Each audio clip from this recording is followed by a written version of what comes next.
Hi everyone. This is not my usual kind of video. You're in my kitchen, usually you're in my studio, but I'm having a little bit of a strange week. I'm feeling a little bit burnt out, to be perfectly honest. I've been working a lot. I've been doing art markets, selling my art, and painting a lot and kind of designing a lot. And to be honest, I have felt like my creativity is kind of starting to suffer just a little bit. I'm happiest usually when I'm actually creating, like in the studio, coming up with new ideas and so on. But it's been difficult to do that because I've been doing kind of the other sides of owning an art business, which is kind of selling your art, marketing your art, accounting, all that kind of stuff, which is not really my happy place. Well, some of it's my happy place. I guess I shouldn't say that. But what I think I want to say is I haven't actually been able to create as much as I want to. And so today I actually had a couple hours set aside to do some work, but I think I'm just gonna take a little bit of a breather, chat with you for a little bit, and actually do a little bit of baking. I kind of set out to make a few different kinds of cookies because cookie boxes usually only look really nice if there's at least a few different kinds. And so today I'm working with this dough, which you'll see here, which is a matcha dough, which is why it has kind of this green tint. And the dough was made a couple days ago and it was just in my fridge. This is another thing of being a busy parent, a busy business owner. You don't have time necessarily to do everything in one go. And so the dough was just kind of resting in my fridge until I had time to shape it, which is today. So I took the dough out. It's actually a little bit, just a little bit hard still, but I'll show you a tip. Actually, what I did is I had my oven on from breakfast and I turned the oven off for a long time and just kept the oven just a tiny bit warm. You obviously don't want your dough to melt, but it was just a tiny bit warm, and I put my dough in it for a few minutes, making sure that the temperature was not too hot, of course. Otherwise you might end up with soupy dough, but it did help kind of bring it back to temperature a bit quicker. So that's a good tip. And so now what I'm gonna do, I have this cookie box, this cookie cutter box that lives in my cabinet, in my pantry. And I was looking at kind of what shapes of cookies I want to make and what makes sense. So I thought, why don't I take you along and kind of chat as I'm doing this. So I'm just kind of feeling the dough here. It's still a tiny bit hard on the inside, but that's okay. I think a couple minutes will do the trick. And what I've done, so what I like to do, I know a lot of recipes will tell you to kind of flour a surface and then go ahead and roll out your dough. And that does work, of course. But I find that sometimes you end up adding a lot of flour into your dough, and then you get a drier dough. And then it also kind of makes a mess on your countertop.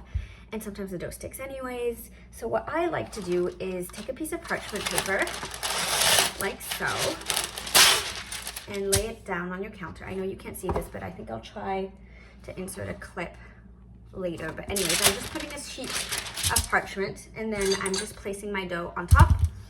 And then I will place a piece of parchment on top of my dough, and then I'll roll out my dough through the parchment. So let me see if I can figure out a way for you to take a look at this, otherwise you'll have to take my word for it. Okay, so I put my piece of dough on my one piece of parchment right here. I'm putting my other piece of parchment on top, and then all I'm gonna do is take out my rolling pin and go ahead and roll out the dough. And you'll see, if you try this, it works with pie dough as well. Your dough doesn't stick, of course, because it's under the parchment paper. You don't need any flour, and it really is just the easiest way to roll out dough. So I think I'm gonna go ahead and do that. Okay, I've rolled out all of my dough and I'm gonna cut it into pieces now. And I think, yeah, the purpose of this video was just to have a bit of a chattier video with all of you. I've had a couple questions of people kind of asking me about behind the scenes stuff of the studio and kind of my life, so that's what this is here.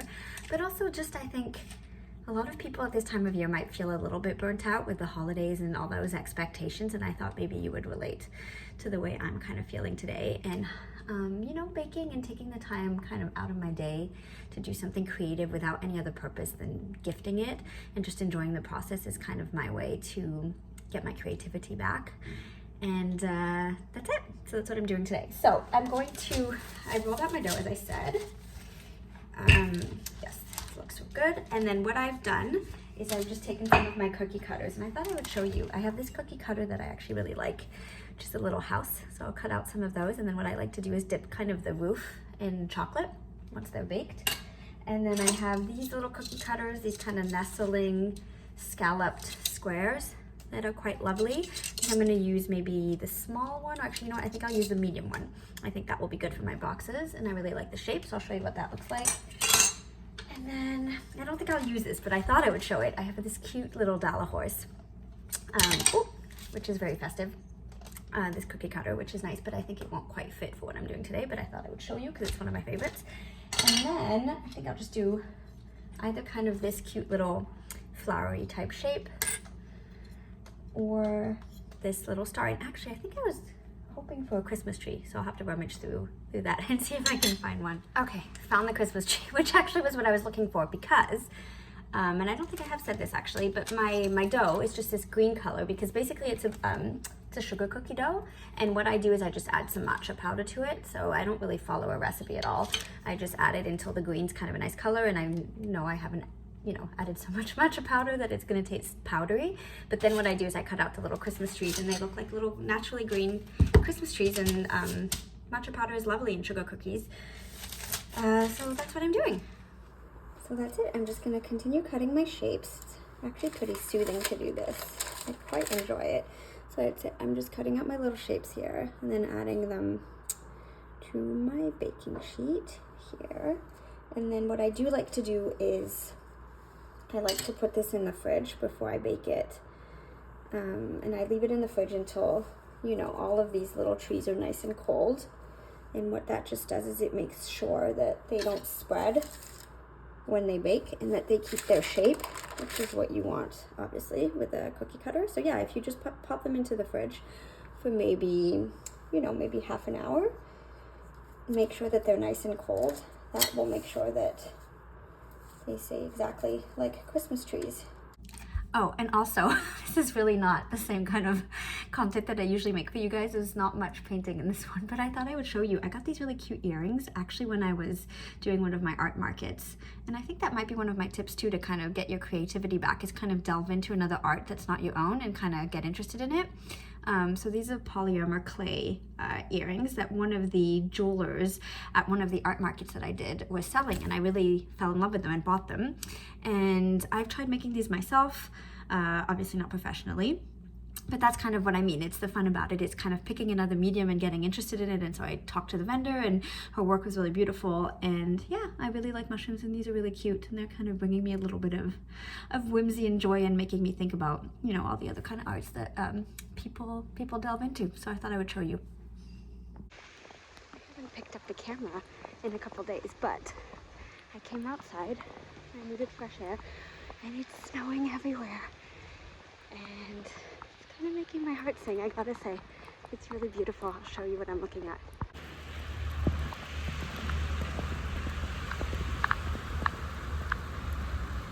So I'm finishing this video by showing you the cookie boxes that I put together and kind of what they looked like.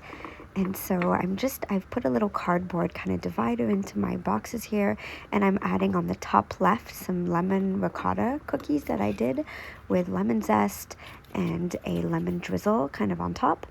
And then I have these pistachio, sour cherry, and chocolate cookies on the top right. Then I'm adding those little matcha trees, and I did a little chocolate drizzle. You would have seen me make these. And then these kind of little diamond matcha cookies that are half dipped in chocolate from the same dough. So that's it. My boxes are ready. I'm going to put a lid on them now, and I'm going to show you how I wrap them to be gifted. So thanks for following along for this video, and if you liked it, please consider giving me a like to tell me that you liked this kind of a video. Definitely a new for me. And that's it. I'm putting a velvet ribbon around my box here, so I'm just wrapping it around. It will keep the cookies nice and secure and makes the box obviously an easy giftable. So thank you so much for watching this video. If you're here till the end, thank you very much. I hope that you like this, and I'm happy to report that after a bit of time off and a lot of these baking activities and being outside, I feel a bit rejuvenated, and I'm looking forward to the year to come.